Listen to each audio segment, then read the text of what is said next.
My name is Holly Crawford, and I'm 26 years old. It was 2 a.m. on a Thursday when the pain hit me like a freight train. I had been feeling off all evening, a dull ache in my lower right side that I kept dismissing as gas, or maybe something I ate. But at 2 a.m., that dull ache turned into the kind of pain that makes you crawl across the floor. I couldn't stand. I couldn't breathe properly.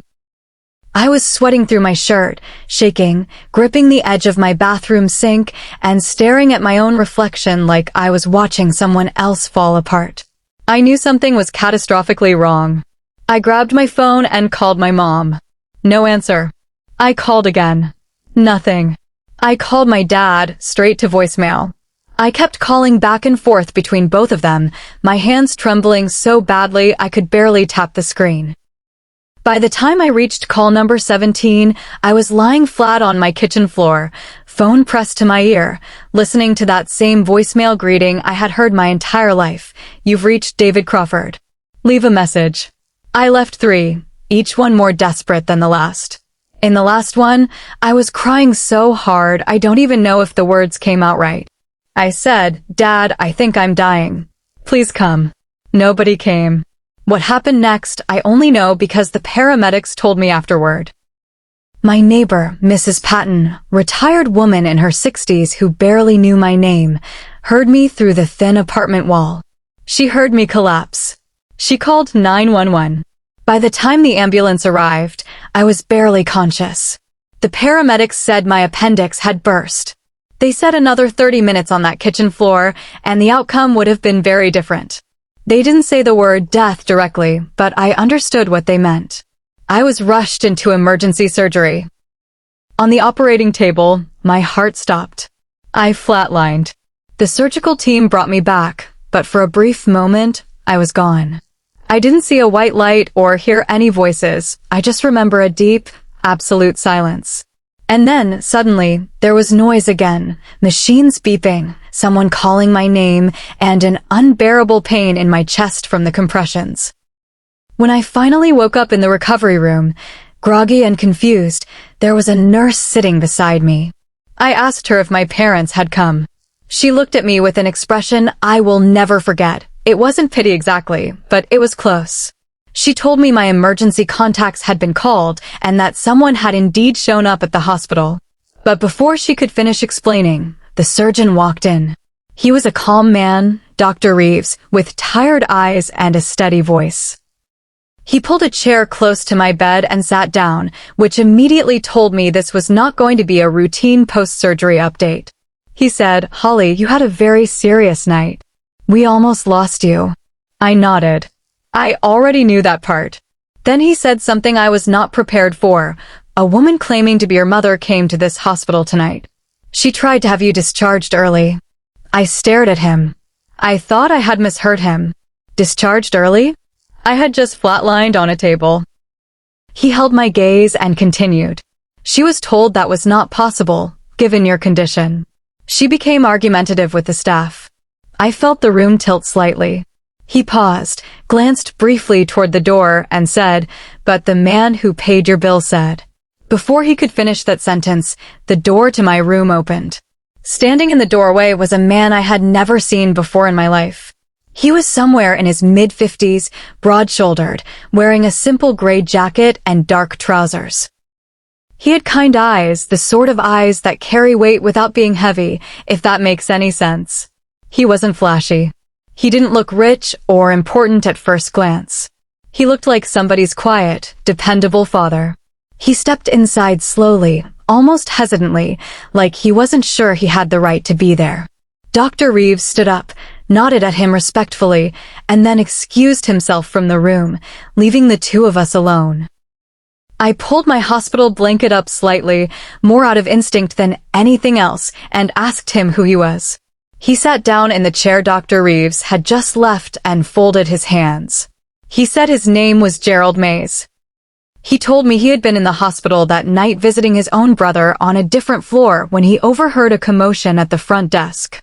He said a woman, my mother, had been loudly demanding that the staff release me because, and I am quoting him directly here, her other daughter's baby shower was in the morning and the whole family needed to be home. Gerald said the nurses had refused. They explained that I was in critical postoperative care and that discharging me could cost me my life. He said my mother's response to that was to ask whether there was paperwork she could sign to override the medical decision. He watched the whole thing from 20 feet away, a complete stranger, and he said something shifted in him that he couldn't explain. He asked a nurse quietly what was happening with the patient in question.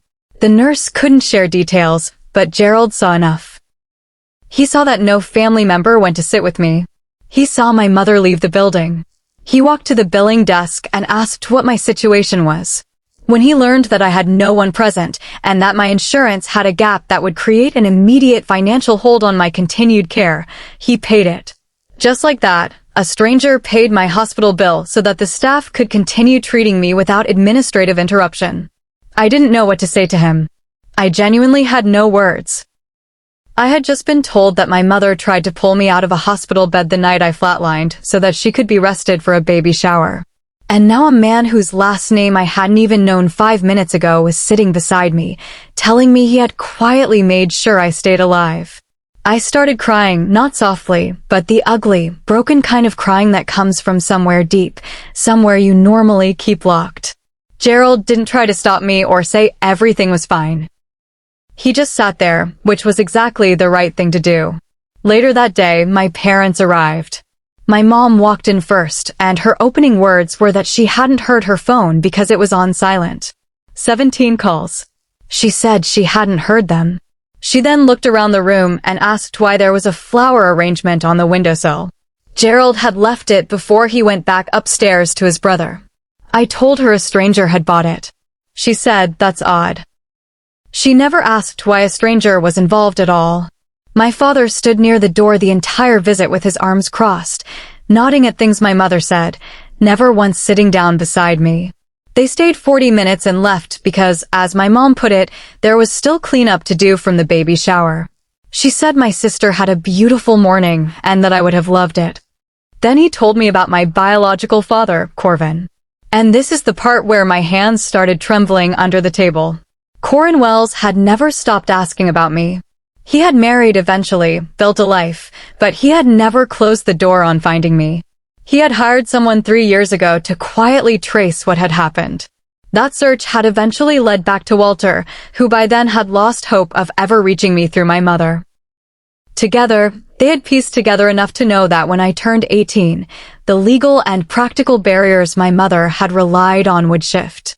Walter had reached out to the man I had called my father through a lawyer, simply requesting that I be given the choice to know my real history.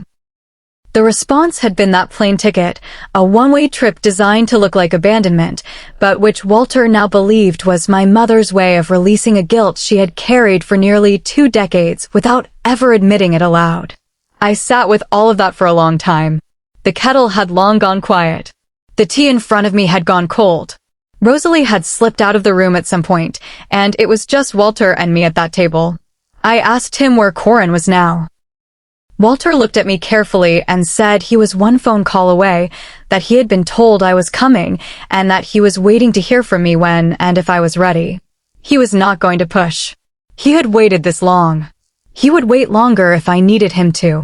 I asked Walter why he had never given up. He was quiet for a moment. Then he said something I have carried with me every day since. He said, because you were real to me, even when I couldn't reach you. Some people give up on what they can't see. I never could. I stayed in Millhaven for 2 weeks that first visit. I slept in a room Walter had quietly kept ready. Not obsessively, not strangely, but hopefully.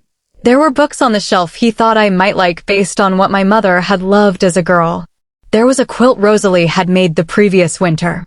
It was the first bedroom in my life that had been prepared for me with genuine care and zero expectation in return. I met Corvin on the 4th day. He was tall and gray at the temples now, and he stood in Walter's front yard with his hands in his jacket pockets, and he looked at me the way Walter had, like something lost had been returned. We talked for 4 hours that first afternoon, and then more the next day, and the day after that. I am 27 now.